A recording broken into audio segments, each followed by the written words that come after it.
Hello everyone from WHO headquarters in Geneva.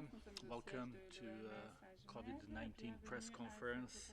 As we have put in our media advisory, special focus today will be on maternal, child and adolescent health in the time of the COVID-19. Today with us we have Dr. Tedros, WHO Director General, Dr. Maria Van Kerkhove, Technical Lead for COVID-19, Dr. Mike Ryan, who is a lead on Health Emergencies Program, and we also have Dr. Anshu Banerjee, who is our Director for the Department of Maternal, Newborn, Child and Adolescent Health and Aging here at WHO. Dr. Tedros will introduce our guest speakers today, so I will give the floor immediately to Dr. Tedros. Thank you. Thank you, Tariq. Good morning, good afternoon, and good evening. WHO is a global organization, but we are also proud and active members of the cities and communities we live in. Since the 20th of March, Geneva's famous Jet d'eau fountain has been switched off while the city was in lockdown. Yesterday, I had the enormous honor of restarting the Jet d'eau as a symbol of the city reopening now that the number of cases has declined. I'm deeply grateful to the city and canton of Geneva for their hospitality and support for WHO and for illuminating the Jet d'eau in blue in honor of WHO and the United Nations. But although new cases here in Geneva are now in the single digits, we're continuing to see an escalating pandemic globally. As the pandemic accelerates in low and middle-income countries, WHO is especially concerned about its impact on people who already struggle to access health services, often women, children, and adolescents. The indirect effects of COVID-19 on these groups may be greater than the number of deaths due to the virus itself. Because the pandemic has overwhelmed health systems in many places, women may have a heightened risk of dying from complications of pregnancy and childbirth. WHO has developed guidance for health facilities and community activities on maintaining essential services, including for women, newborns, children, and adolescents. This includes ensuring women and children can use services with appropriate infection prevention and control measures and respectful maternal and newborn care. WHO has also carefully investigated the risks of women transmitting COVID-19 to their babies during breastfeeding. We know that children are at relatively low risk of COVID-19, but are at high risk of numerous other diseases and conditions that breastfeeding prevents. Based on the available evidence, WHO's advice is that the benefits of breastfeeding outweigh any potential risks of transmission of COVID-19. Mothers with suspected or confirmed COVID-19 should be encouraged to initiate and continue breastfeeding and not be separated from their infants unless the mother is too unwell. WHO has detailed information in our clinical guidance about how to breastfeed safely. WHO is also concerned about the impact of the pandemic on adolescents and young people. Early evidence suggests people in their teens and 20s are at greater risk of depression and anxiety, online harassment, physical and sexual violence, and unintended pregnancies, while their ability to seek the services they need is reduced. School and university closures can also have a dramatic impact on the ability of adolescents to access preventive services. In some countries, More than 1/3 of adolescents with mental health conditions receive their mental health services exclusively at school. Millions of children who are fed through school meal programs also have reduced access to food. Limited opportunities for physical activity and increased use of tobacco, alcohol, and drugs may have impacts on the long-term health of these young people. To address these challenges, WHO has developed guidelines on maintaining essential services, which we have discussed before. There are also many things people can do to take care of their own health, like staying active, eating a nutritious diet, and limiting their alcohol intake. New products, information and technologies are changing how health services are delivered. Increasingly, some medicines and tests can be safely obtained over the counter at pharmacies or can be prescribed by doctors online and delivered to people's homes. WHO has developed guidance on self-care interventions for health, which can be rapidly introduced in countries to save and improve lives. For example, providing women and girls with self-injectable contraception can greatly reduce the burden of unintended pregnancies. Access to treatment for people living with HIV and medicines for other health conditions that people can self-manage can reduce the burden of overstretched health systems while meeting the health needs and rights of individuals. Self-care interventions enable more people to obtain the health services they need during the pandemic, when and where they need them. It's our collective responsibility to ensure these interventions are available and accessible to all people who need them. To talk more about the impact of COVID-19 on women, children, and adolescents, today I'm honored to be joined by 4 distinguished guests. Natalia Kanem, Executive Director of the United Nations Population Fund, Gabriela Cuves-Baron, President of the Inter-Parliamentary Union, Jayatma Wickremesinghe, the UN Secretary General's Envoy on Youth, and Mary-Anne Etiebet, the Executive Director of Merck for Mothers. And I would like now to give the floor to my sister, Natalia. Please, you have the floor. Thank you very much indeed, Dr. Tedros, and greetings to all colleagues. UNFPA is proud to host Everyone and Every Child, now in its 10th year. EWEC has galvanized political momentum. Its Women Leaders Roundtable advises on the immediate actions we need to protect hard-won gains on sexual, reproductive, maternal, newborn, child, and adolescent health. Today, I'm here as a doctor, leading and speaking for UNFPA in the interests of women and girls facing COVID-19.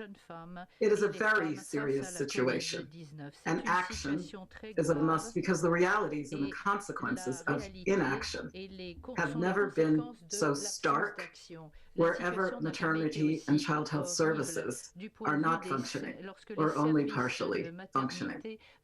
In over 150 locations around the world, every day UNFPA reaches out to women and girls with reproductive health and violence protection services, bringing to life the care, including in humanitarian settings, through the rapid response mechanism UNFPA leads.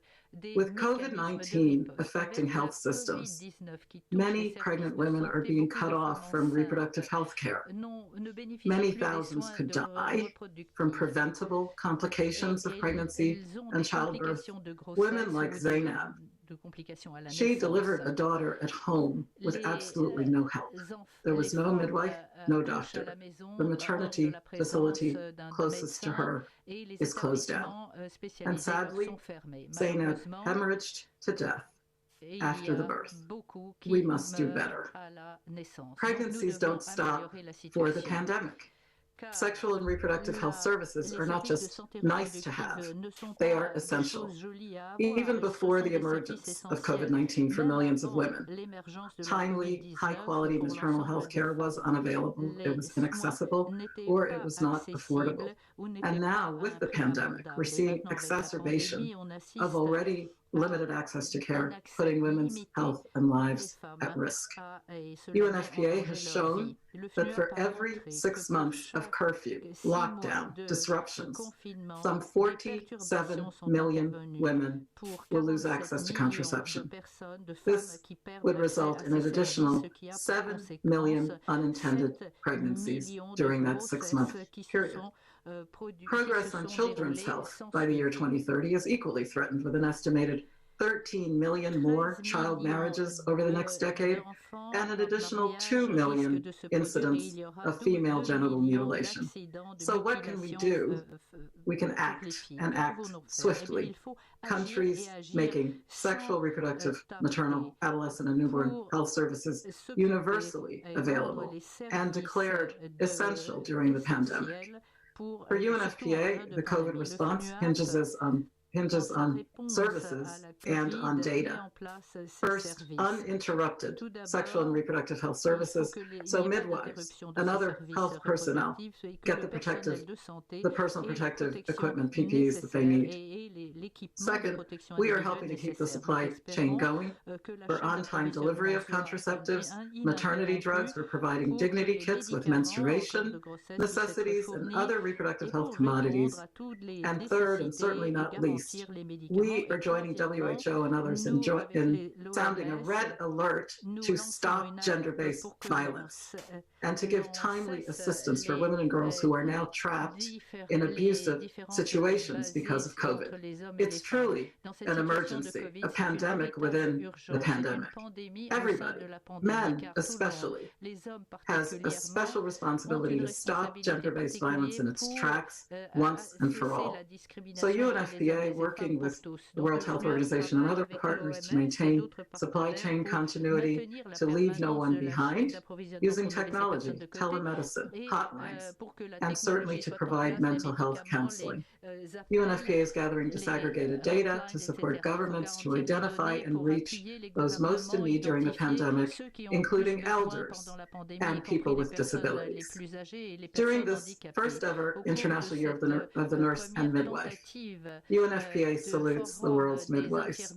Dear midwives of the world, you are the unsung heroes on the front lines of this COVID crisis, and you're essential when it comes to maternal and community health services, to ensure safe pregnancies and births for everyone, everywhere, to provide contraceptive services and information to young people, to prevent unintended and teenage pregnancies, and to prevent unsafe abortion, all major causes of preventable maternal death. Every single day, midwives risk their lives to protect women and newborns. They urgently need and deserve protective equipment, just like other frontline workers. COVID-19 is devastating, yes. It's making the road to 2030 steeper. It's been the great revealer of deep-seated inequality. And yet, I believe the pandemic's effects around the world is giving us a unique opportunity to recast how we do things, to reimagine health systems, to recalibrate people-centered care, and as Secretary General Antonio Guterres says, build back better, with political leadership at the highest levels, with earmarked resources, with disaggregated data, and with hard work. I believe we can and we must build back better, with more resilient and inclusive health systems, so that our mothers, our sisters, our daughters, so that women will not die. Let us work in unity with AWEC during this crisis to assure that maternal health is prioritized. There's nothing more tragic than a woman losing her life as she gives birth. Tragic for her helpless newborn, for her family, community, and society as a whole. Let us be the generation that defeated COVID-19 and put an end to preventable maternal mortality within our lifetimes for every woman and every child. Thank you. Thank you very much, Dr. Tedros. Thank you, Natalia. That was really amazing, and thank you so much for your message. And now to Gabriela Cuevas Baron, President of the Inter-parliamentary Union. Gabriela, the floor is yours, please. Thank you. Thank you very much, Dr. Tedros. Thank you very much, Dr. Natalia, Ayatna, Marianne. Thank you very much for this opportunity of working together for every woman and every child. The COVID-19 pandemic is not only having a direct impact on those infected, but also indirect consequences due to the disruption of routine health services and far-reaching socioeconomic impacts, further exacerbating inequality. Women are affected differently than men. 70% of health workers are women, and women make up the majority of carers at home, as well as workers in grocery stores or pharmacies, putting them at high risk of infection.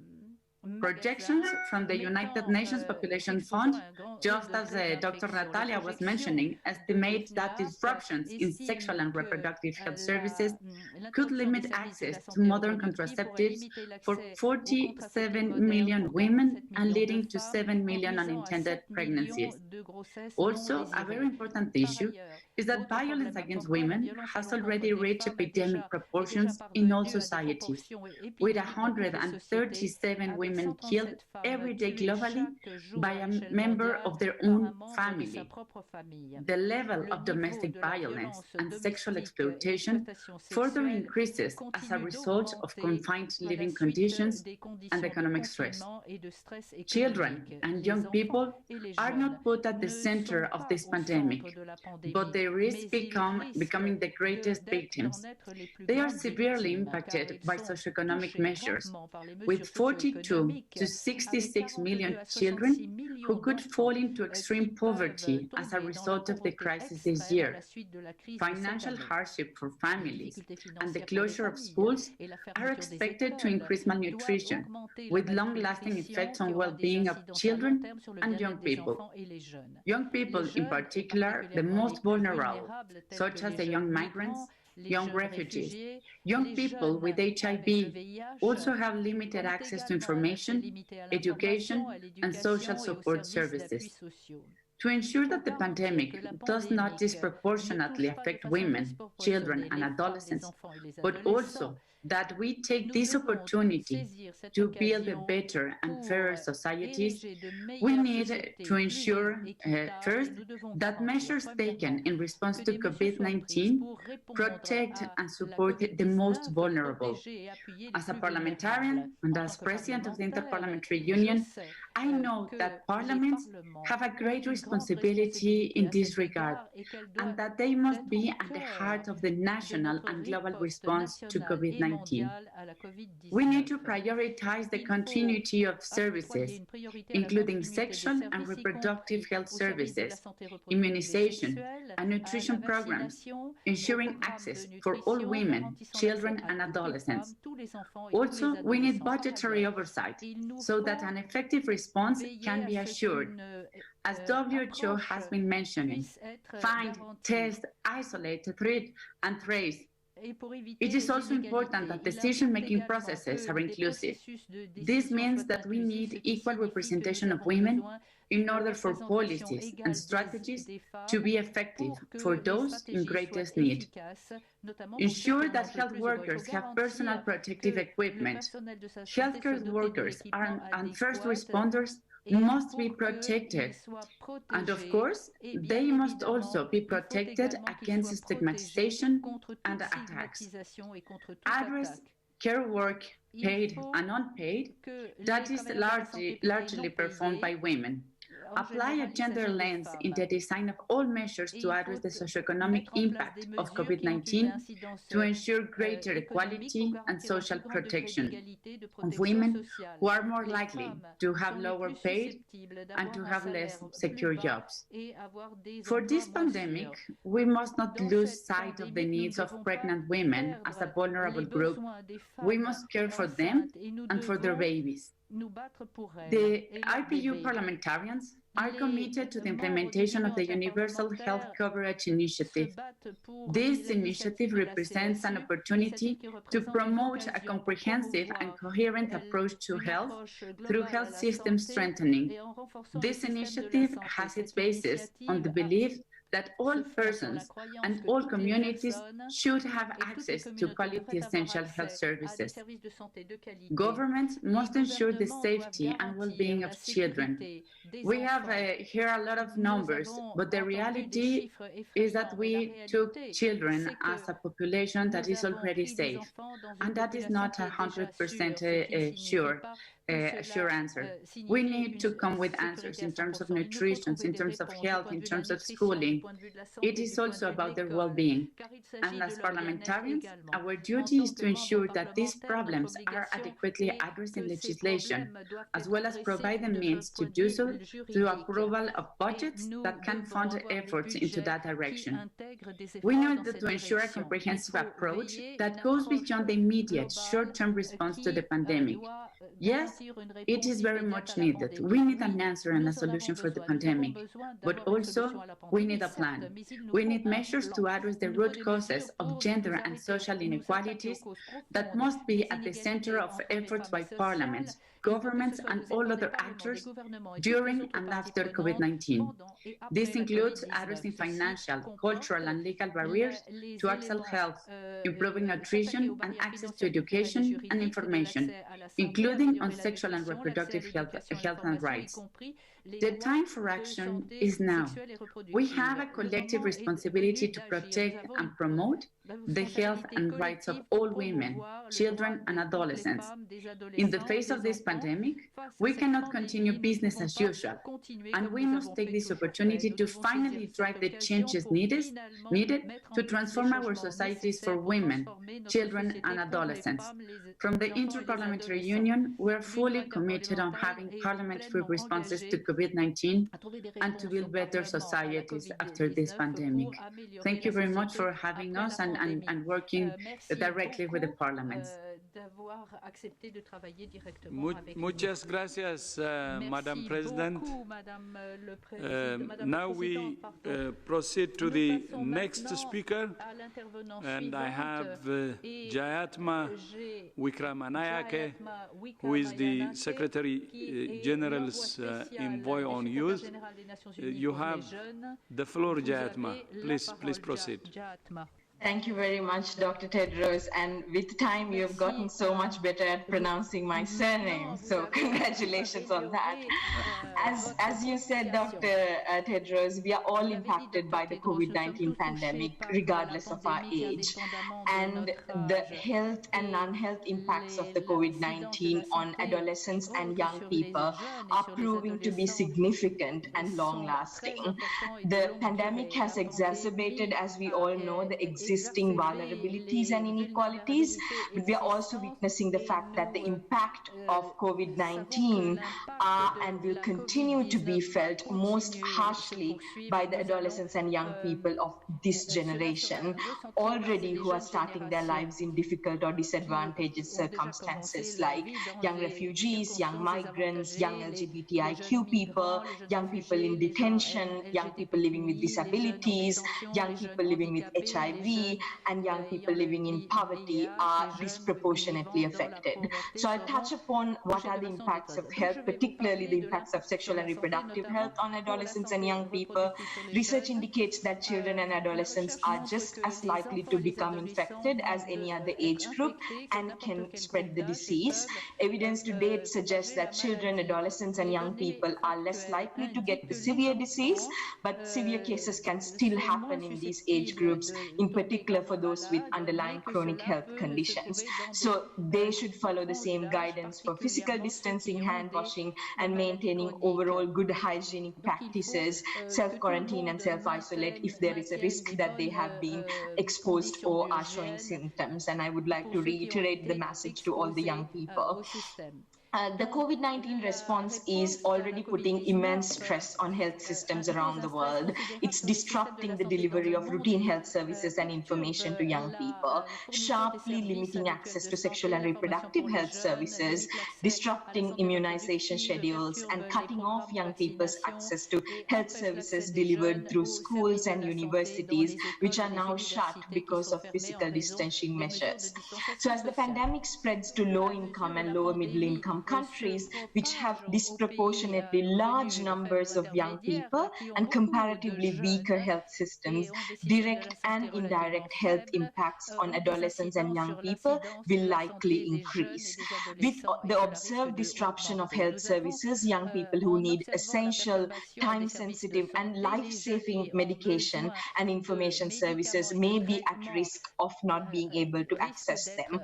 For an example, adolescents and young people's access to sexual and reproductive health services is disrupted, which puts them at risk of unintended pregnancies, STIs, HIV, sexual and gender-based violence. Needless to say that young women and girls are particularly vulnerable, as Dr. Natalia mentioned the staggering projections in her remarks. 1.2 billion children and youth are kept out of school by the pandemic, and this means that they not only miss formal education, but also non-formal education, which they usually receive through community interventions, universities, school clubs, youth clubs, peer organizations and networks, and youth groups. So not having access to this information could seriously impact the choices they make about their lives and bodies today, but also impacting seriously their futures. And the second point I'd like to touch is on mental health.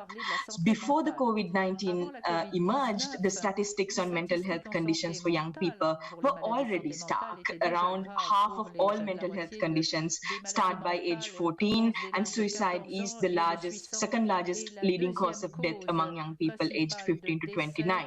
Now, because of the pandemic and the lockdown measures, adolescents and young people have limited access to positive coping mechanisms that they turn to otherwise in times of crisis. For an example, social initiatives, community service, voluntary service, formal and non-formal education opportunities, sports, youth clubs, or other types of physical activity. A study carried out with young people with a history of mental health needs living in the United Kingdom reported that 83% of the young people who participated in the survey agreed that the pandemic had made their mental health worse. A study done in Ethiopia in April 2020 reported a threefold increase in the prevalence of symptoms of depression compared to the estimates from Ethiopia before the pandemic. Parents in Italy and Spain have also reported that their children have had difficulties in concentrating, as well as irritability, restlessness, and nervousness. The stay-at-home measures have come with the heightened risk of children witnessing or suffering violence and abuse as well. In a webinar series called Coping with COVID, conducted by my office in partnership with WHO and UNICEF, we heard some dreadful stories from LGBTIQ young people who were forced to lock down with parents, families, and friends who do not accept them for who they are. And this is quite worrying. And a study published in the Journal of the American Academy of Child and Adolescent Psychiatry argues that mental health impacts may persist after the end of the lockdown measures as well.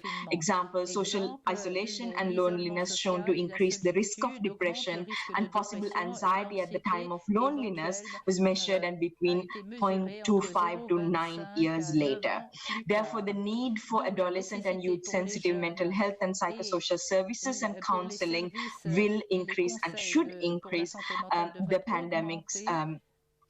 pandemic progresses. So 3 solutions before I wrap up. First, the post-COVID response plans must be sensitive to adolescent and youth-specific healthcare needs. This means developing and funding national plans that shift care away from institutions to community, youth-led, grassroots-led services, allow for outpatient services, mobile clinics, and peer groups, ensuring the coverage of all young people without discrimination. Second, governments and policymakers must ensure that within the context of universal health coverage, availability and accessibility of youth-friendly mental health services and youth-friendly rights-based sexual and reproductive health services and comprehensive sexuality education. Thirdly, governments and institutions need to see young people as partners, not as troublemakers. There are thousands of young people right now volunteering in the communities as frontline healthcare workers, as they're running hand-washing campaigns, fighting misinformation online, they're innovating solutions. So make them your allies and make them your partners, support their work, create safe spaces for them, and invest in their work. So these solutions that we are proposing will last for generations to come. Thank you. Thank you, and thank you for your kind words. And I would maybe add one more language from Sinhala to you for joining us. Obata stati. I hope it's correct. Stutia. Obata stutia. Yeah, it's okay. Thank you. Thank you so much. So now we thank you, Jatma. Thank you for your message, and thank you for your hard work, and we're really proud of you. And then the next speaker will be Mary-Ann Itiebet, the Executive Director of Merck for Mothers. You have the floor, Mary-Ann. Thank you so much, Dr. Tedros. I'd also like to extend my thanks to the UN Secretary General Every Woman's Every Child initiative for the opportunity to contribute today and add to the perspectives and insights already shared by the other champions for women, children, and adolescents in this briefing. MSD for Mothers was created back in 2011 when our company made a $500 million commitment to help create a world where no woman has to die giving life. And MSD for Mothers is also known as Merck for Mothers in the US and Canada. And I'd like to thank Dr. Kanem specifically for sharing so eloquently just what is at stake here when it comes to maternal mortality. The COVID-19 pandemic threatens our shared vision for helping end preventable maternal deaths. In the worst case scenario, a recent publication in The Lancet estimated that COVID-19 in the next 6 months alone could result in the deaths of over 1 million children and over 50,000 mothers, all due to indirect causes or all due to the indirect impact of COVID-19 and the reductions in utilizations of essential services. We are all living in that worst case scenario right now. And I want to share 2 examples from Nigeria and India, since together they account for over a third of all the global maternal deaths we see. In May, the Nigerian Ministry of Health reported that antenatal care visits and child immunization visits had dropped by about 50%. Skilled birth attendance was also dropping by almost 40%. And data from the Indian health management system also suggests that in March, after a nationwide lockdown was enforced, institutional deliveries dropped by 43%.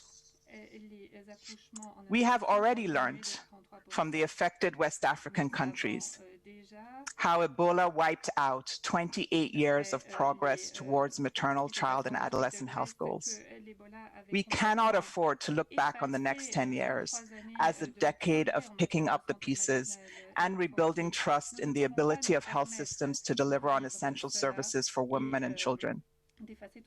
We need, rather, to look back on the next 10 years as the decade of accelerating action because we all came together to do this. We need to recognize that funding for essential services for women, children, and adolescents will continue to come under increasing pressure. But we can build on pre-existing institutions, including those like the World Bank's Global Financing Facility, whose core mission is to ensure sustainable health financing for these goals. MSD for Mothers is proud to be part of the GFF, which is currently supporting 36 countries to scale up access to comprehensive primary healthcare services, which are critical for effective pandemic preparedness and response. COVID is also teaching us other hard truths. It has exposed societal fault lines around gender, racial, and ethnic inequities, and our inability to deliver on essential services for the most vulnerable, marginalized, or disenfranchised is not just a reflection of the fragility of our health systems. It's also a reflection of our societal values. We need to ensure that in our responses to COVID, we do not exacerbate inequities in health outcomes, including those inequities we see in the US and around the world due to systemic racism. As the global community mobilizes action against the pandemic, we need to recognize that it is not just about making the right decision for the moment, but it is also how we make the right decision in the moment for the future. We will need multi-sectoral partnerships. We will need to support an innovation ecosystem. And we will need to remember that health systems should not end at the facility, but they should end with the person, wherever they may be. Regarding that first point of ensuring that we are leveraging the strengths of all sectors to augment government responses, one potential solution includes leaning into the capacity of local private sector, whether it be the local private providers, the physicians, the nurses, the midwives, the supply chain distributors, the lab techs, who can help deliver healthcare, or whether it's leaning into social innovators who are creating digital solutions so we can better communicate with patients, and even local industry who are helping to manufacture essential PPE that our healthcare workers need, 70% of whom are women. We are seeing this, for example, in South Africa, where the government is including local private sector in their strategic response plan. Partnership is critical in all we do. MSD for Mothers is a board member of the Partnership for the Maternal, Newborn, and Child Health Group, which is the world's largest multi-sectoral alliance for these issues, with more than 1,000 members and led by board chair Helen Clark, the former Prime Minister of New Zealand. We are all standing behind a new 7-point call to action to protect and improve women, children's, and adolescents' health, not just during COVID, but also beyond. And all of these champions in civil society, in government, the private sector, the health professional associations, youth groups, donors, academia, the UN, and more, will all be gathering virtually at the PMNCH Summit in July to drive multi-sectoral action for women, children, and girls. Second, we need to support an innovation ecosystem so that we can accelerate the timeline to develop, deploy, and scale solutions. Solutions that are not only needed to control the pandemic, but solutions that can also help us deliver essential services efficiently, at a high level of quality, and at scale. Private sector will be an essential partner in this. And last but not least, COVID is teaching us that we must reach people wherever they are. Health systems don't end at the facility, they need to end with the person. So whether it's through those mobile units that Jayanthra mentioned, or through community health workers meeting patients in their homes, or through technology connecting with patients on their phones, we can learn from our responses during COVID to build back better patient-centered care. Together we can do this, building on the global solidarity that is already driving our COVID-19 responses, to build stronger, more resilient, more responsive, and more inclusive health systems that we can continue to protect and improve the lives of women, children, and adolescents. Thank you. Yeah, thank you. Thank you so much, Marianne, and thank you to all again. Please, Tariq, back to you now for the next session. Thank you, Dr. Tedros, and big thanks to all of our guest speakers. I understand they will stay with us for any possible questions, so I would really encourage journalists to take this opportunity to use the presence of our distinguished guests and ask questions on this particular topic. Journalists who are with us on Zoom can listen this press briefing in 6 UN languages plus Portuguese plus Hindi, and this is thanks to our interpreters who are here with us today, and we would like to thank them. Journalists can also ask questions in 6 UN languages and Portuguese, not in Hindi for the moment.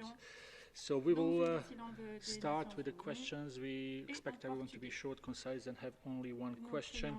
So if we are ready from the technical side, we will start with the Shanghai Media Group, and we have Bin Chen online. Hello. Can you unmute yourself, please? Yes. Hello, can you hear me? Yes, now we can hear you. Please go ahead. Okay, thank you very much for the special guest speech, but my question is not related to this subject. Sorry for that, but thank you for taking my question.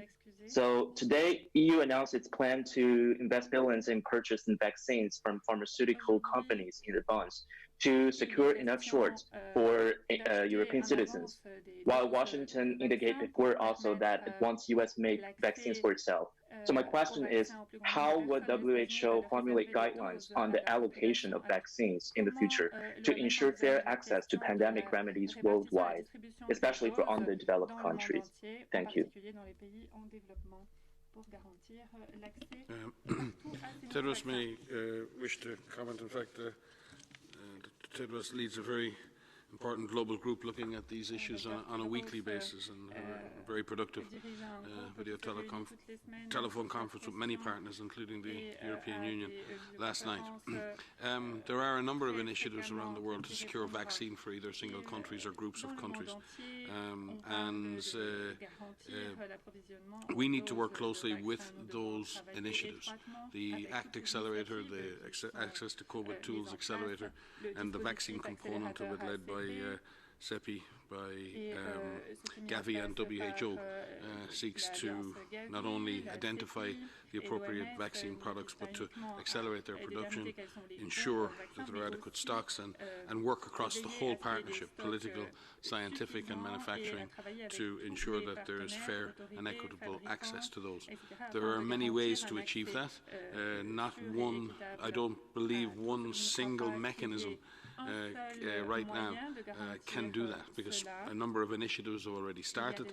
I think we have to recognize that reality, and I believe it's in the interest of the world that WHO and other agencies now work together with those alliances to ensure that everybody is pushing in the same direction, and that is the production of enough vaccine to meet the demand that we would have according to the strategy, and to ensure that we have fair and equitable availability of that vaccine to those who most need it. And Dr. Tedros has been pushing very hard in this direction and convening all players to ensure that everyone is aware of their responsibilities to contribute to this global good.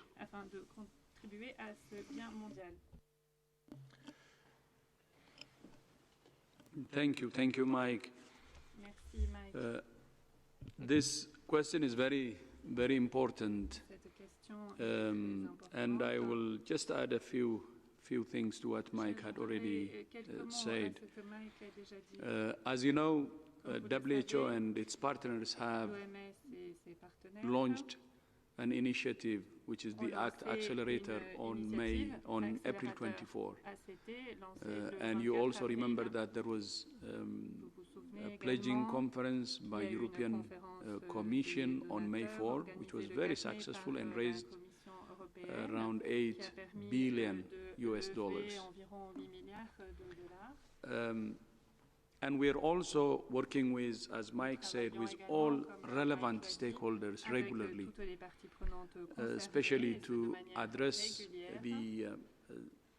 one of the two objectives outlined during the launching of the initiative, which is access to the product that we hope will be produced, or the vaccine that we hope will be produced, access by all who need the vaccine.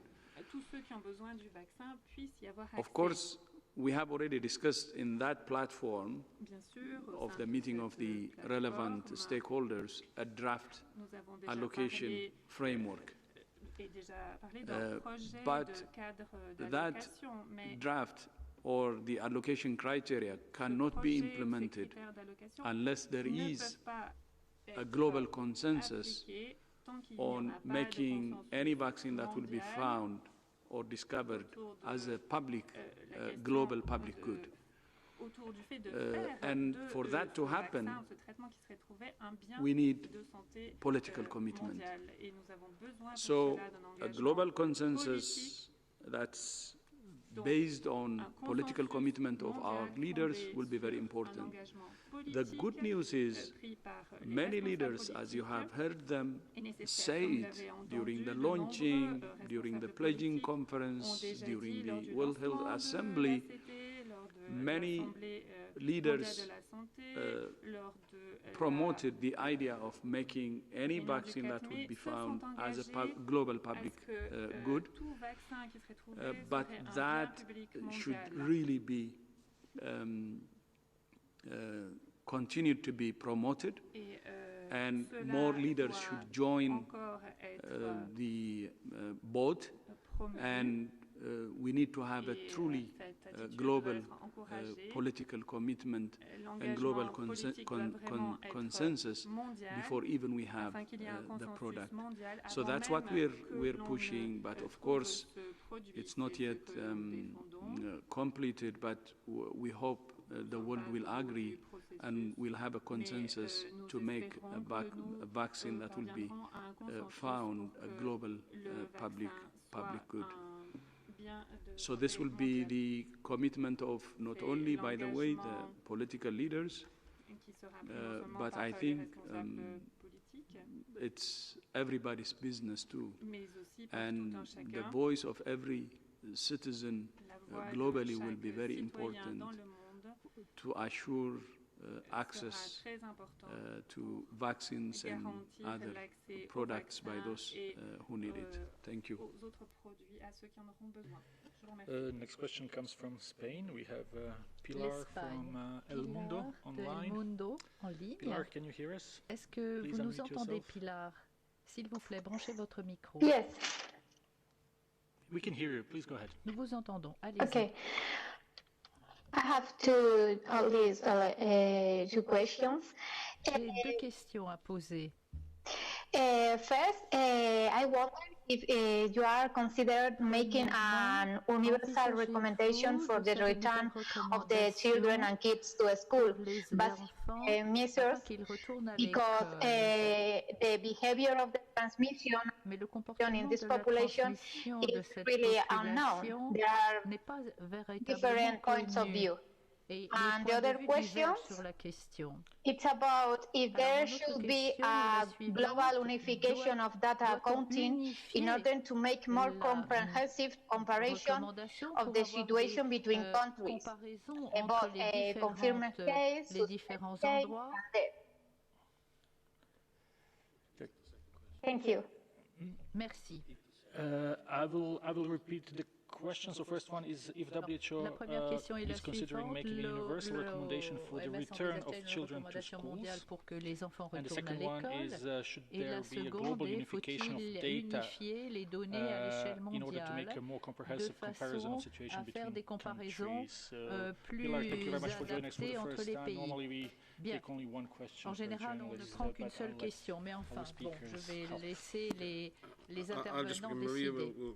Maria, but we have issued guidance and considerations for the reopening of schools. And Enchu, who's actually with us here today, is actively engaged with educationalists around the world and others, and we'll be bringing further technical advisory groups together around the whole issue of school and risk management at school level. It is very difficult to give a universal recommendation around school opening or closing. As you can imagine, the contexts are extremely different, the epidemics are very different, the vulnerability of children in different settings is very different. A school is a very different concept in many parts of the world. The age stratification and what you do in young children versus older children versus adolescents versus universities. So it's very difficult to make universal recommendations. We have issued considerations and very detailed considerations for the risk-based decision-making that governments should make. But maybe maybe Anshu may have a comment on this, and maybe Maria can take the question on the bringing together global data. Thank you very much. And so I think it's very important to highlight that we've seen negative impacts of closures of schools, and at the same time also we've seen that it has an impact on transmission. So what's very important for us is to identify better what the impact has been of closure of schools on transmission in the community, and that's something that we're looking at the moment. We have also identified that closure of schools has contributed or will contribute to poorer educational outcomes, to mental health issues, as already mentioned by a previous speaker, but also to poorer nutrition. Many children actually depend on a meal at school as part of their nutritional status. As well as looking at the impact of violence against children, also highlighted earlier. So I think we need to really look at the balance. What is the risk or what is the impact of closing schools on the impact on children versus the transmission in community, and that's something that we're studying at the moment. Thanks very much. If I could just briefly add on the first question around the considerations to reopen schools. As Mike has said, we have issued guidance around this because it is very context specific.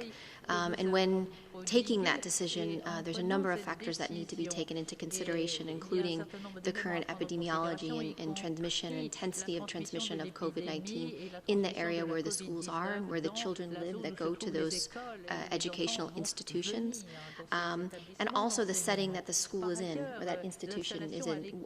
What is their ability to maintain the ability to prevent and control transmission of COVID-19?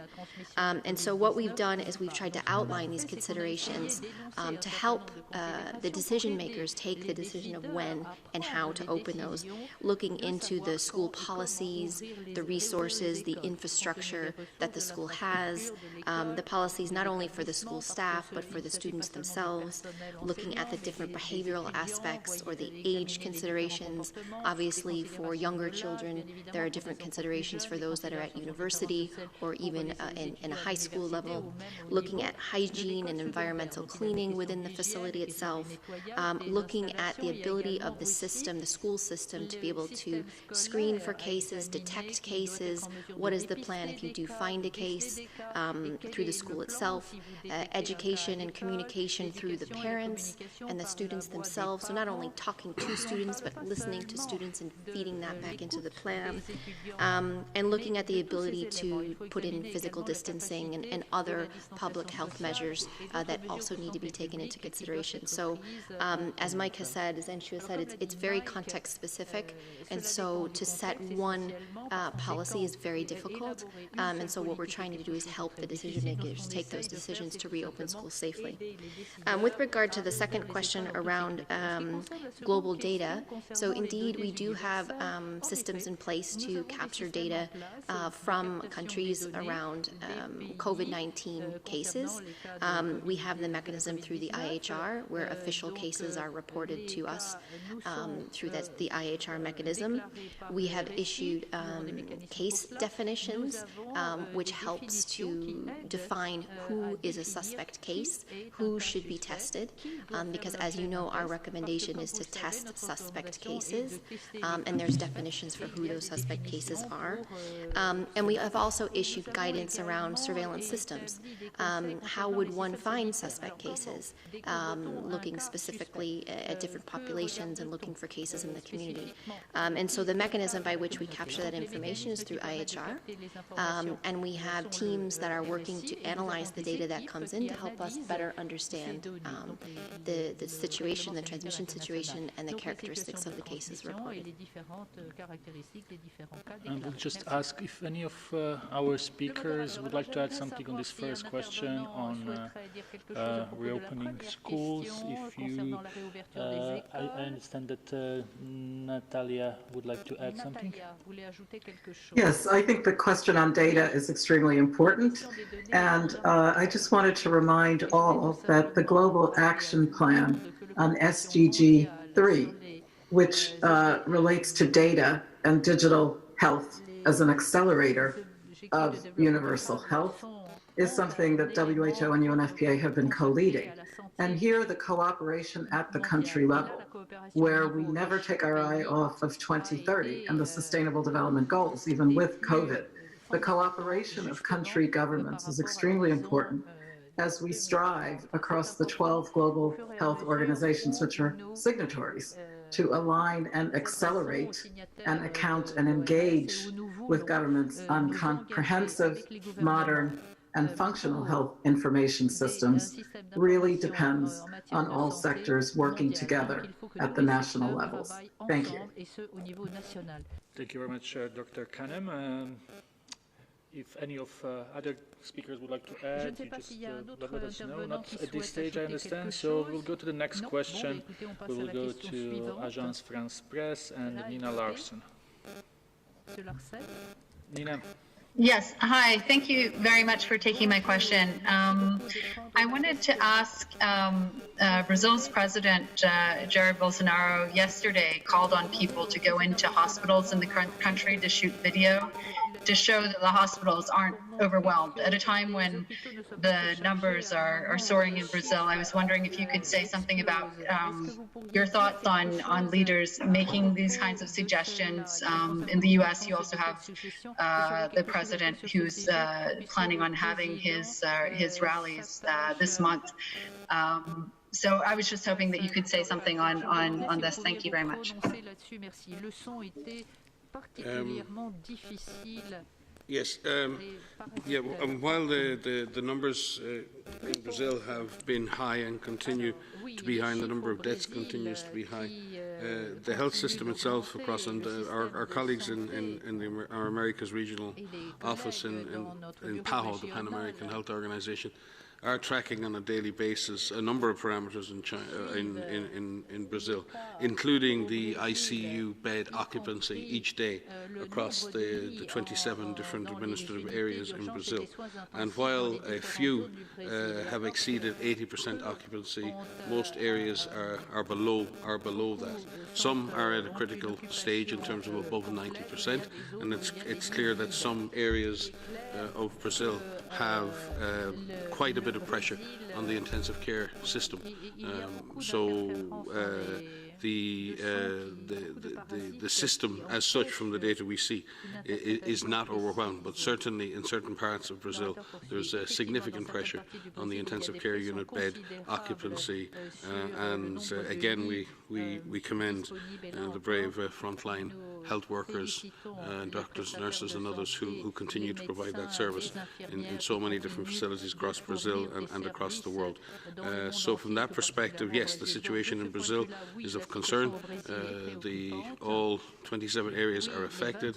We've seen different rates of infection. There are clear hotspots in heavily populated areas. There are clearly differential impacts in different populations. We've seen the impact in Amazonas, but overall the health system is still coping in Brazil, though having said that, with the sustained number of severe cases, that remains to be seen, and clearly the health system in Brazil across the country needs significant support in order to sustain its effort in this regard. But the data we have at the moment supports a system under pressure, but a system still coping with the number of severe cases. Thank you very much. We have received an interesting question on email. That's from World Health Alert Crisis, Karen Wolfson, who is asking, do you think countries would benefit from testing more children for COVID-19 so that we can get a clearer picture on how it affects children and adolescents? I can start, and perhaps others may want to supplement. I mean, I think one of the areas of our understanding of this pandemic that's really limited is our understanding of COVID-19 in children and adolescents. And so we have a number of unknowns that we're really trying to better understand is how often are they infected, do they play a role in transmission, and if so, how much are they playing in that role, what roles do schools potentially have, and these are a number of areas of unknowns. And certainly there are some surveillance look in children is important, surveillance in all different populations is important. And there are a number of other ways in which data that could be collected for children, particularly with schools reopening in some areas. And we should note that in some countries, schools didn't close. There are also seroepidemiologic investigations that are underway, that some of those include children, and that will also give us more information about the extent of infection in children. If anyone wants to add something on that from our guests, let us know. If not... Tarek, just also to say that there are some studies underway, and I know the NowThis studies, the seroprevalence studies, also have nested studies on the incidence and prevalence in children, and I know colleagues in the UK have launched an extensive seroprevalence study looking at the experience of children of infection, not just of severe infection, and understanding the mild pattern of disease and how children participate in the overall transmission of disease or not, and then looking at the more severe end of the spectrum and why some children, very few, end up with severe outcomes from the disease. These are really all very important, interlinked but independently important measurements we need to make, and notwithstanding what Anshu said, there are other negative impacts of this COVID-19 pandemic on children which may not be measured in serology and they may not be measured in hospital admissions, but may be measured in educational attainment, in psychological stress, and in disruption to important developmental milestones that we all hope our children reach at the appropriate time. Many thanks. We'll go to the next question. It's Actually, if I just interject very briefly, this is really a crucial question in terms of surveying the epidemiology of where we're going. But the bottom line is, how will we pay for the additional testing once available? And Gabriela may wish to speak to the importance of parliamentarians as the budget setters on the ground where it counts. The guidance is there and the invitation to do things is there. But what really turns into action is what countries decide. So I'd like to be very clear in the role of parliaments in influencing the budget allocation if we need more testing among an adolescent or a child age group. And there are barriers to resource mobilization at a time when economies are struggling and worried. So I think not just the policy barrier, but also the financial barriers are part of that discussion of how do we practically get the job done. Thank you. Thank you very much, Dr. Kanem. If I may, please, go ahead. Thank you very much, and thank you, Natalia, for bringing parliaments and parliamentarians to this conversation. Indeed, we have a very important role here when it comes to budget allocation. And I would like to separate two issues. I think, and as a parliamentarian, not only as president of the IPU, but as a parliamentarian, I think that we need to see if the budget that was designed for 2020 is still working for parliaments. Honestly, I don't think so, because most budgets were designed in 2019, where no one was imagining what's going to happen in the world. I think we are not even imagining what's going to happen in 2 months. So I think that we need to take a look to budgets that are being applied for 2020 and to allocate more budget for these health systems and the huge demand that they are facing. We have seen some examples of countries that are building hospitals in a very fast way, that are developing research, studies, tests, and it is clear that budget is not being enough for the huge demand that the population is needing. And not only related to the basic health services, but For example, we just mentioned violence against women. We need to strengthen all systems that are going to help women during this pandemic. Women are being left behind. They are not protected at home, they are not protected at work, and they are 70% of the health workers. So we need to put women, adolescents, and children at the center, because, allow me to speak as a politician, but not a medical doctor. We have been hearing news talking about how this virus affects more men than women, and how children and adolescents are not contagious. So we need to take a look on the different ways that this pandemic is affecting each of the groups, and women, children, and adolescents cannot be left behind. And the other issue is, what are we going to do with the next budgets? Because this pandemic is going to have severe effects, not only now, but also, I think it was Marianne who was saying, we need to take decisions right now, but for also taking a future consideration. So I think that it goes also to budget. Which are the needs now, and which are going to be the needs in 2021? Because it is clear, and I think almost all countries are going to face that reality. I think that was part of what Natalia was saying. The economy is also struggling. And when that happens, also public budget is going to be affected. So I think that we should take a look at which are the priorities for the humanity. What are we going to do, especially with children and adolescents? They do not vote, they do not participate in politics, but that doesn't mean that they cannot be taken into account. So I think that we need to put women, children, and adolescents also for our priorities in budgets for 2021. Many thanks, Dr. Kanem, and also Ms. President Baron. Anshu, would you like to add something? Yes, I just wanted to pick up on that last point, because I think it's important, if we know whether children are actually an important element in transmission in the community, then or not. If not, then we don't have to close schools, and then parents actually don't have to stay at home and can continue working. So that link with the economy, I think, is an important reason why it would be important to have better data on children. Many thanks. So we have a couple of questions on breastfeeding. I will read one, and then we will call on Jim Rope from Los Angeles, from Westwood One Radio. But first, the question comes from New York Times, from David Wallstein, who is asking the recommendation on breastfeeding. Have there been studies to show that breastfeeding is not a cause for COVID-19 transmission?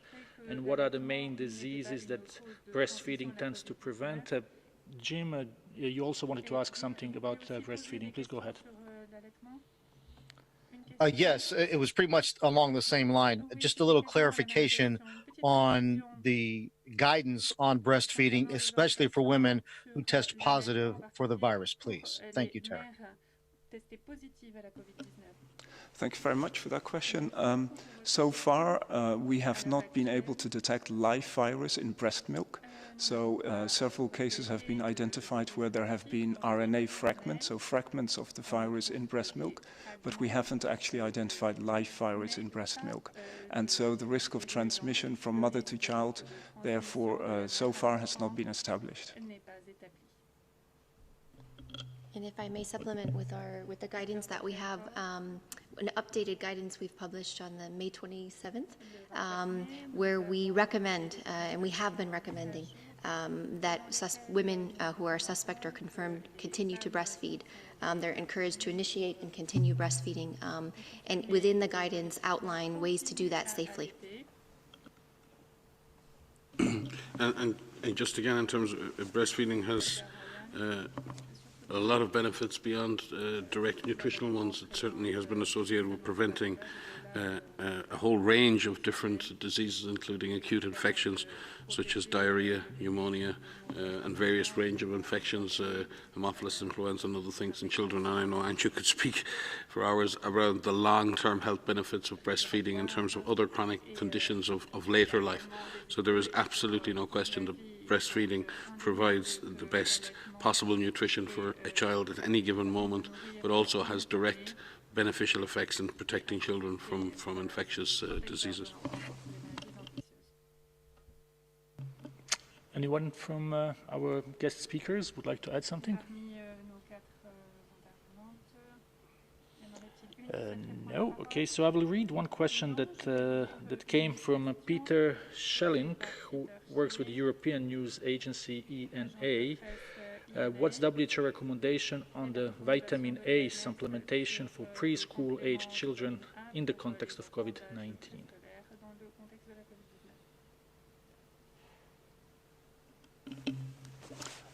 We should continue providing vitamin A. It's an important vitamin deficiency that can be prevented by supplementing vitamin A, and there's no reason not to do so. Okay, thank you very much. So we will try now to go to next edition newspaper in Nigeria, and we have Adeze Oyokwu with us. Adeze, please unmute yourself. Okay. Yeah, thank you very much. Yeah, my question is on easing lockdowns in African countries due to poverty and pressure from business owners. My question is to you, DG. Should African governments ease lockdown now because infection is still rising, and this situation may affect mothers and babies, considering that the health systems in Africa, especially in Nigeria, are very, very poor, and that in traditional societies and rural communities, women bear the burden for caring for the home. So how do African governments, factor in the role of women into this COVID-19? These are even the SDGs. Thank you for having me. Thank you, Adeze, for this question. We had a very bad sound, but if I understood the question, it's how African governments should deal with easing the lockdowns in the context of increasing number of infections and the consequences it has on women and children.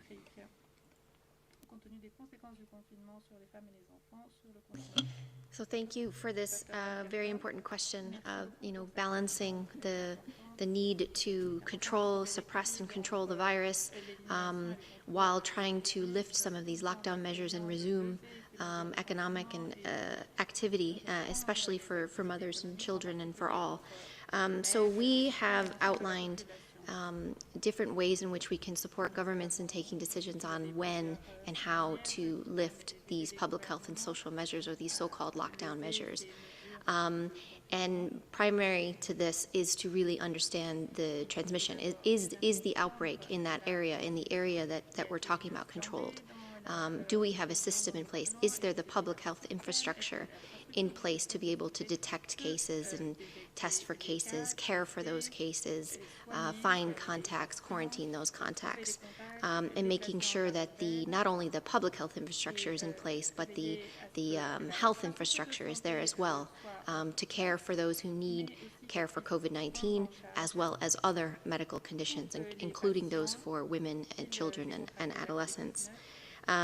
Making sure that in situations that the risks for high vulnerable settings are minimized, so that we don't have any hotspots of activity where the virus can really resurge very, very quickly. When resuming work, making sure that the workplaces are ready to be able to receive people back to work safely, where these public health measures can be in place within the workplace facilities. And that communities are fully engaged and understand how the resumption of and the lifting of some of these lockdown measures can be put in place.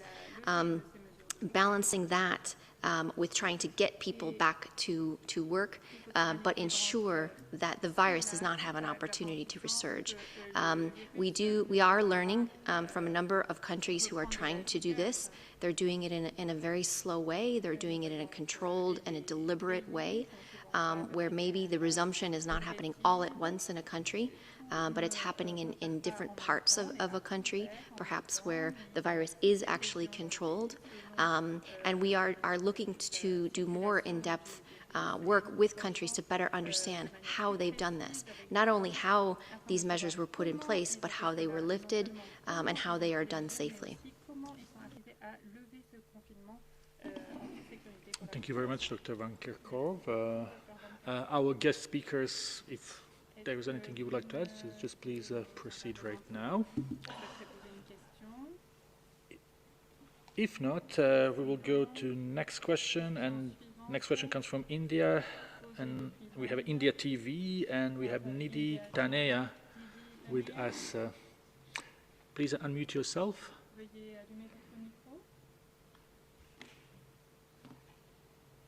Hello. Do we have India TV online? It seems it's not the case, so we will go to Bayram, our Geneva-based colleague from Anatolia News Agency. Bayram. Thank you very much for taking my question. Mr. Tedros, do you think there is a danger it could trigger a second wave of COVID-19 outbreak? And are you optimistic that the pandemic will be under control in Europe and rest of the world by the end of 2020? Thank you so much.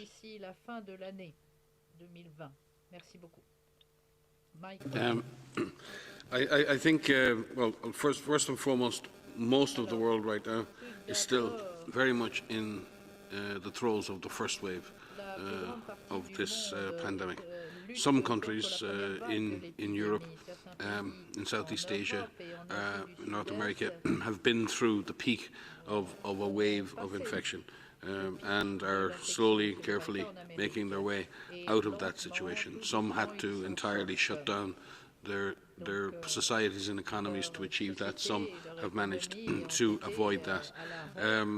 The current uptick in cases in some countries can be represented, yes, as a second wave or a second peak. In other words, that the disease has not reached a very low level, maintained a low level, and then come back sometime later in the year. This is possibly in some countries related to reopening of society, remixing of people, and being in a situation without adequate social distancing, without adequate measures in place, and without adequate capacity to isolate, test and isolate suspect cases and quarantine contacts, the disease can return again. And we've certainly seen a number of countries where that phenomenon has happened, not necessarily at a national level, but in terms of a sub-national level. And countries have been working hard in Southeast Asia and other places to identify new clusters of disease and to break the chains of transmission. So it's not surprising at all that any country coming out of a so-called lockdown can have clusters of disease, re-emergence of disease in clusters. That's not necessarily a second wave. That is just a result. Many of you as journalists have asked us, there is a careful balance to be struck between keeping everyone at home and continuing to completely suppress transmission of COVID-19 and the untoward effects of that on the economy and society. And that's not an easy balance. This is a public health dilemma, and it's one that has to be carefully managed and balanced by every government, every minute of every day. And there are no correct answers in that regard. There is no playbook that can be written at global level for each and every country in that circumstance. Countries have to balance those things. So yes, we are concerned that we are still very much on the upswing of this pandemic in many countries, particularly of the global south. We are concerned that some countries are having difficulties in exiting the so-called lockdowns as they're seeing increases of cases again, and the responses in that regard for countries are going to be, are there alternatives now to controlling that uptick in cases, short of implementing full lockdowns? Can countries engage in a much more micro process? Can countries identify exactly where they're getting an increase in cases? Can they apply measures there and avoid applying measures in areas where they're not seeing that? And that comes down to the granularity of your data. Do you know where the virus is? Can you tell specifically where the virus is increasing or decreasing? Do you have that knowledge? And within that, can you make an intervention at a geographic level that allows you to take sometimes increased measures without affecting the whole population. And that really comes down to the sophistication of your public health surveillance, your ability to test, track and trace, your knowledge of the virus as it's spreading through communities, and your ability to apply measures in a way that's not a blanket measure, that you can lift and adjust measures at a sub-national or a sub-state level that allow you to be much more sophisticated in doing that. But that is driven by having good data.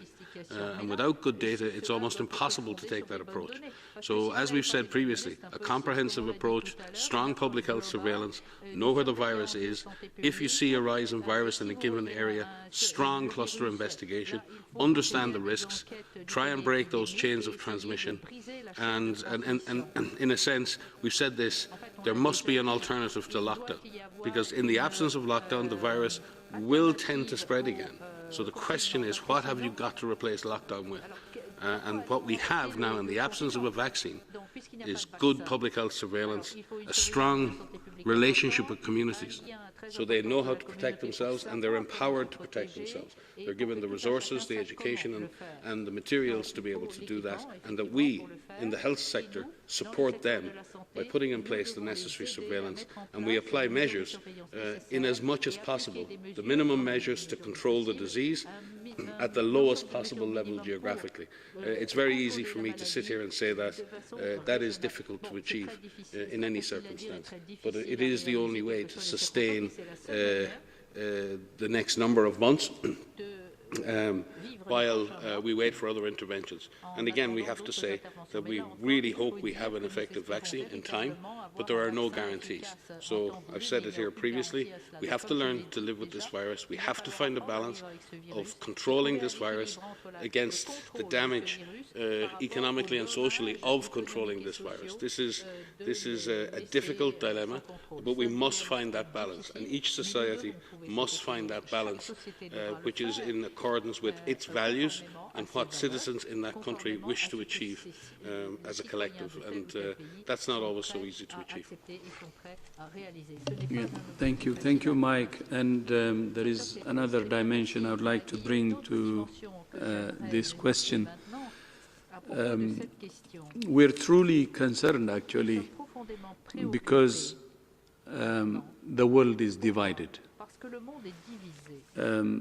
The world has never seen anything like this since the flu in 1918, which is more than 100 years ago.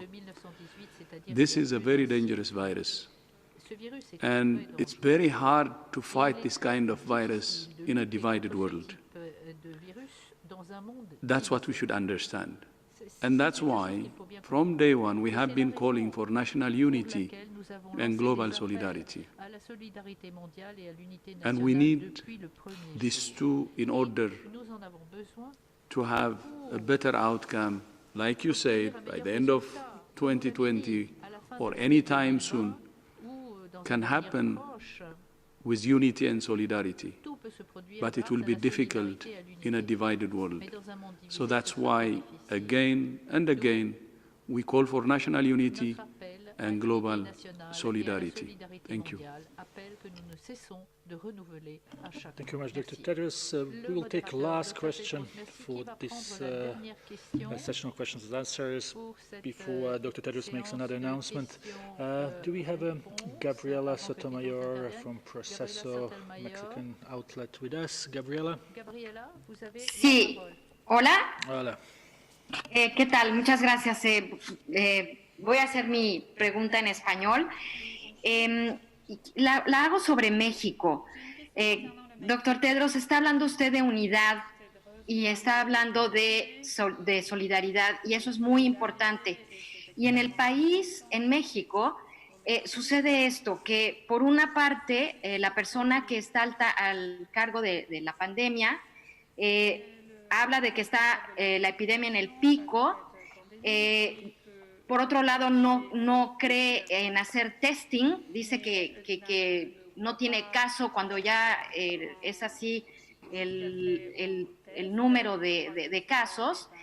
Y por el otro lado, el presidente de la República le alienta a las personas a que ya salgan, que pierdan el miedo, y que salgas del confinamiento. Entonces, pues no hay unión y es preocupante la situación que vemos en el país. Me gustaría saber su opinión. Muchas gracias.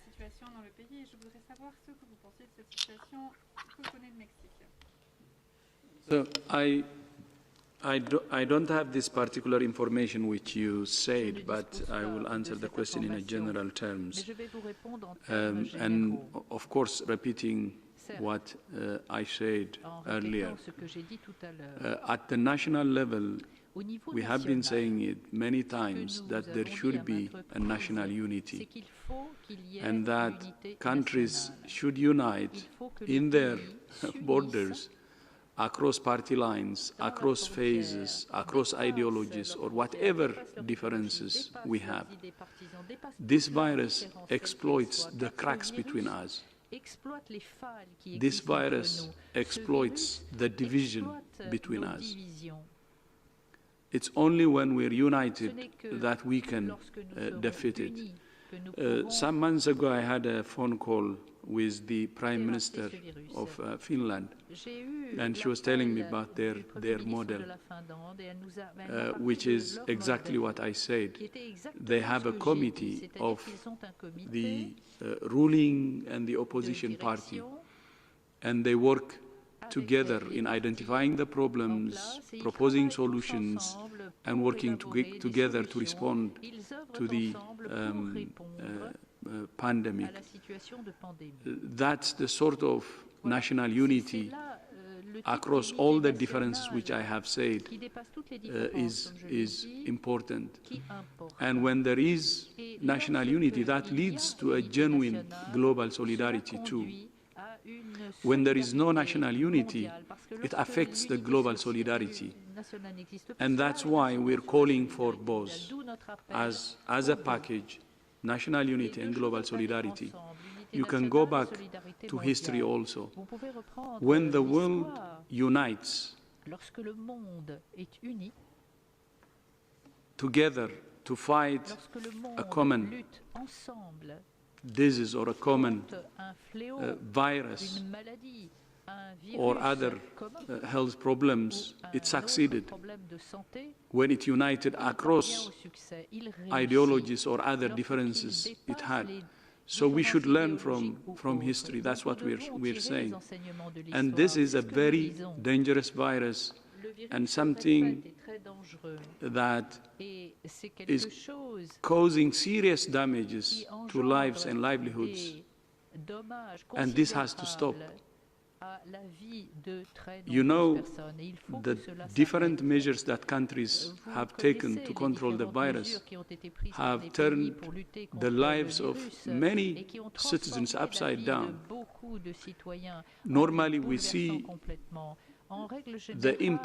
its impact on health or on lives, but its impact on livelihoods is even more serious. I know millions have lost their jobs, and we know many have lost their livelihoods. And we said it many times, an invisible but a very small virus is causing havoc. And we said it many times that this should be a humbling moment. This is when we're asking and when we need to really reflect and see humility as the main way to get out of this problem. For any individual person or any nation, weak or strong, poor or rich, it's a humbling situation. So that's why we're saying enough is enough. Our fear is, as we have said, although it's declining in Europe, it's increasing in other parts of the world. And even Europe cannot be safe because the virus can be reintroduced even to Europe back. No one is safe until everybody is safe. And that's why the unity and solidarity is important. We cannot fight this virus in isolation. By looking inside and taking care of our respective countries only, we should think globally too. That's why in addition to the national unity, we need global solidarity to deny the virus any cracks, any division. So the question, Gabriela, you asked is very, very important. And the most important factor in this fight is national unity and solidarity. Otherwise, with the increasing number of cases that we see now, we can say that the virus is actually starting, and it will continue to wreak even more havoc. Not just lives, but the livelihoods. So that's why we need unity and solidarity and fight it together. I thank you. Thank you, Dr. Tedros. Dr. Tedros, maybe I could just add some specific data on Mexico. There have been nearly 130,000 confirmed cases in Mexico with over 15,000 deaths so far. Of the 10 countries reporting the highest number of cases in the last 24 hours, Mexico ranks 7th, and of the 10 countries reporting deaths in the last 24 hours, Mexico ranks 3rd. So the situation in Mexico is clearly difficult. It is challenging, and the overall positivity in tests is about 37%, and in that sense, 37% of those tested are tested positive. So there clearly is the epidemic as it is across all of the Americas. 4 of the top 10 countries reporting cases in the world today are in the Americas. And similarly on deaths. So the pandemic is most active in the Americas and highly active in Central and South America. Many countries are affected, and Mexico is but one. So from that perspective, and as the DG says, there needs to be consistent messages from government at national and subnational level. I think what we've seen around the world is our citizens get very confused if they perceive that they're getting different messages from different parts of the system. We really do need to align our messaging and ensure that we're all working together to ensure that our citizens are getting the best possible information to protect themselves and protect their loved ones and their communities. Thank you, Dr. Ryan, for this. Dr. Tedros will have another topic to mention, but we will conclude the press conference as it is. I would also like to thank our guests, Dr. Natalia Kanem, Executive Director of UNFPA, Ms. Jayatma Vikramanayake, UN Envoy for Youth, President Gabriela Cuevas Baron of Inter-parliamentary Union, and Marianne Etiebet, lead Merck for Mothers. Audio files from this press briefing will be sent to journalists shortly, and the transcript will also be posted. I will give the floor back to Dr. Tedros. Thank you, Tariq. And before I say bon weekend, I would like to say a few words about the World Blood Donors Day this coming Sunday. As you know, this Sunday is World Blood Donors Day, an occasion to thank and celebrate blood donors all over the world for their selfless contribution to saving and improving lives. Many countries still lack universal access to blood transfusions and blood-related medicines. The COVID-19 pandemic has further reduced the world's blood supply. Our message on World Blood Donor Day is keep donating blood and saving lives. Giving blood during COVID-19 is safe, provided physical distancing and hygiene measures are respected. So thank you and have a nice weekend, and look forward to seeing you on Monday, and thank you so much for joining us today. Thank you.